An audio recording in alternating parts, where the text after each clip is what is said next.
नमस्कार साथियों, politics with Awanish विद्यार्थी में आपका स्वागत है। आज हम बात करेंगे एक बैठक की, ऐसी मीटिंग जिसकी चर्चा लखनऊ से लेकर दिल्ली के दरबार तक, जिसने यूपी की सियासत में एक हलचल सी मचा दी। 11 अगस्त 2025 को यूपी विधानसभा का मानसून सत्र अपने पहले दिन हंगामे और नारेबाजी, सत्ता विपक्ष की तीखी झड़पों से गूंज रहा था। लेकिन असली राजनीतिक तापमान तो शाम को बढ़ा, जब लखनऊ के एक 5 स्टार होटल में अचानक 40 ठाकुर विधायक और एमएलसी इकट्ठा हो। जगह थी लखनऊ का 5 सितारा होटल क्लार्क अवध, और मौका था कुटुंब परिवार नाम की एक बैठक या एक जुटान, जिसमें तमाम सारे लोग आए थे। नाम भले ही अपनापन जताता था, लेकिन महफिल में जो चेहरे थे वो किसी भी राजनीतिक विश्लेषक के लिए सिर खुजलाने का कारण बन सकते थे, क्योंकि वहां यूपी के 49 ठाकुर विधायकों में से 40 मौजूद। दरअसल ये महज चाय नाश्ते की मुलाकात नहीं थी, बल्कि एक ऐसा आयोजन था जो यूपी के भविष्य की राजनीति के पन्नों में दर्ज हो सकता था। इस बैठक का आयोजन बीजेपी के एमएलसी जयपाल सिंह व्यस्त और कुंदरकी से नए नए विधायक चुनकर आए ठाकुर रामवीर सिंह ने की, और इसमें बीजेपी, सपा, बसपा तीनों पार्टियों के क्षत्रिय विधायकों की मौजूदगी थी। अब उसमें कुछ समाजवादी पार्टी के बागी नेता भी थे, राकेश प्रताप सिंह, अभय सिंह, बीएसपी से उमा शंकर सिंह, बीजेपी के विधायक अभिजीत सांगा, एमएलसी शैलेंद्र प्रताप सिंह और कई और दूसरे नेता भी। लेकिन सभा का रंगरूप साफ तौर पर ठाकुर शक्ति का प्रदर्शन दिखाई पड़ रहा। अब रामवीर सिंह कैमरों पर या सोशल मीडिया पर तो इसे अपने पोती की जन्मदिन का जो पारिवारिक समारोह है उससे जोड़कर बताया। उनका कहना था कि ये बेहद निजी आयोजन था और इसमें सभी समाज के लोग आमंत्रित किए गए थे। जाति राजनीति से मेरा कोई लेना देना नहीं, ऐसा रामवीर सिंह कह रहे हैं। लेकिन राजनीति में हर घटना के कई सारे मायने निकलते हैं ना भाई, और यहां भी ठीक वैसा ही हुआ, क्योंकि कुटुंब परिवार के नाम से उसी मौके पर एक व्हाट्सएप ग्रुप भी बन गया, जिसमें सपा, बसपा, बीजेपी के सभी ठाकुर विधायक शामिल कर लिए गए। कहा जा रहा है कि इसका मकसद सत्ता और विपक्ष की क्षत्रिय ताकत को एक मंच पर लाना है। ना दिलचस्प बात, इस कुटुंब परिवार की गूंज लखनऊ से निकलकर दिल्ली के सत्ता के गलियारों तक पहुंची। कैसे पहुंची? वजह भी बहुत साफ थी। बीजेपी के प्रदेश अध्यक्ष की नियुक्ति होनी और उसके बाद यूपी में संभावित मंत्रिमंडल का विस्तार होना।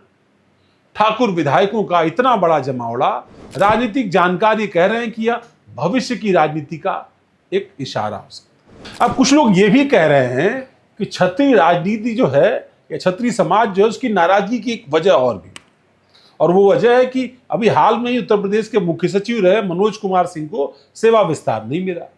अब सीएम योगी की सिफारिश के बावजूद केंद्र ने उनको सेवा विस्तार नहीं दिया, जबकि बंगाल और हिमाचल प्रदेश के मुख्यमंत्री जो विपक्ष के हैं उनके आग्रह के बाद वहां के मुख्य सचिवों को सेवा विस्तार मिल गया। इसके पीछे बीजेपी के कुछ मंत्रियों की शिकायत बताई जा रही है, और उसमें से एक मंत्री पूर्वांचल के आते हैं जो मनोज सिंह से बेहद नाराज थे। इसके अलावा लोकसभा के चुनाव 2024 में कुछ टिकटों के बंटवारे को लेकर के भी नाराजगी बताई गई। ये कहा गया कि पश्चिमी यूपी में एक सीट थी गाजियाबाद, जनरल वीके सिंह जो वहां के सांसद थे उनका टिकट काटकर अतुल गर्ग को वहां से उम्मीदवार बना दिया। हालांकि इस बैठक के बैनर पर जयपाल सिंह व्यस्त, उनका नाम मैं ठीक कर देता हूं, ठाकुर रामवीर सिंह के नाम थे। लेकिन बैठक में मौजूद एक विधायक का दावा है कि इसके पीछे सरकार के करीबी 2 बाहुबली विधायकों ने पूरी रणनीति तैयार की। बैठक में सभी मेहमानों को स्मृति चिन्ह के तौर पर भगवान श्री राम की मूर्ति, महाराणा प्रताप की तस्वीर और पीतल का बड़ा सा त्रिशूल भेंट किया गया। यह उपहार महज सजावटी तो नहीं है, किसी महफिल का हिस्सा तो नहीं होते, बल्कि एकता और पहचान का संदेश देते हैं। रामवीर सिंह भी कहते हैं कि मेरी पोती का जन्मदिन था, बस कुछ परिचित आए थे, समाज की बैठक नहीं थी। वहीं शैलेंद्र सिंह कहते हैं कि कुटुंब परिवार की बैठक थी, कोई राजनीतिक उद्देश्य नहीं था, बस साथ बैठकर खाना पीना हुआ। उधर जयपाल सिंह कहते हैं कि रामवीर सिंह की जीत की खुशी में पार्टी थी, कुटुंब नाम इसलिए रख दिया क्योंकि हम सब परिवार हैं। अब सबकी बातों में ही घालमेल है ना, साफ साफ लाइन नहीं है, तो सब जानते हैं कि बैठक क्यों नहीं। दरअसल यूपी में ठाकुर राजनीति का समीकरण समझना बेहद जरूरी है। उत्तर प्रदेश की 403 विधानसभाओं में से 49 ठाकुर विधायक हैं, 43 उसमें बीजेपी में है, 4 सपा में, एक बीएसपी में और एक जनसत्ता पार्टी। जसपाल सिंह और ठाकुर रामवीर सिंह दोनों पश्चिमी यूपी से आते हैं। इसलिए बैठक को भविष्य की शक्ति परीक्षा के रूप में भी देखा जा रहा है। यह सिर्फ जन्मदिन की पार्टी नहीं बल्कि 2027 के विधानसभा चुनाव को देखते हुए ठाकुर शक्ति की गोलबंदी का एक इशारा है। रामवीर सिंह भले ही कह रहे हों कि ये कोई शक्ति प्रदर्शन नहीं, ये उनका निजी आयोजन है, लेकिन सियासत में इत्तेफाक और टाइमिंग को नजरअंदाज नहीं किया जाता। यूपी की राजनीति में योगी सरकार 8 साल में पहली बार इतनी बड़ी संख्याओं में ठाकुर विधायकों का एक मंच पर आना अपने आप में संदेश नहीं देता है क्या?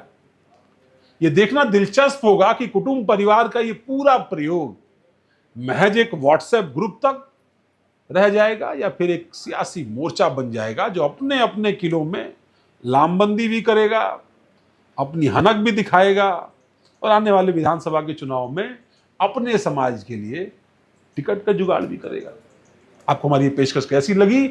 हमारे YouTube चैनल को सब्सक्राइब करते हुए जरूर बताइएगा, अपने कमेंट जरूर शेयर करिएगा हमारे साथ, हमारे डिजिटल प्लेटफॉर्म्स को फॉलो करिए। देखते रहिए ब्रेकिंग न्यूज। नमस्कार।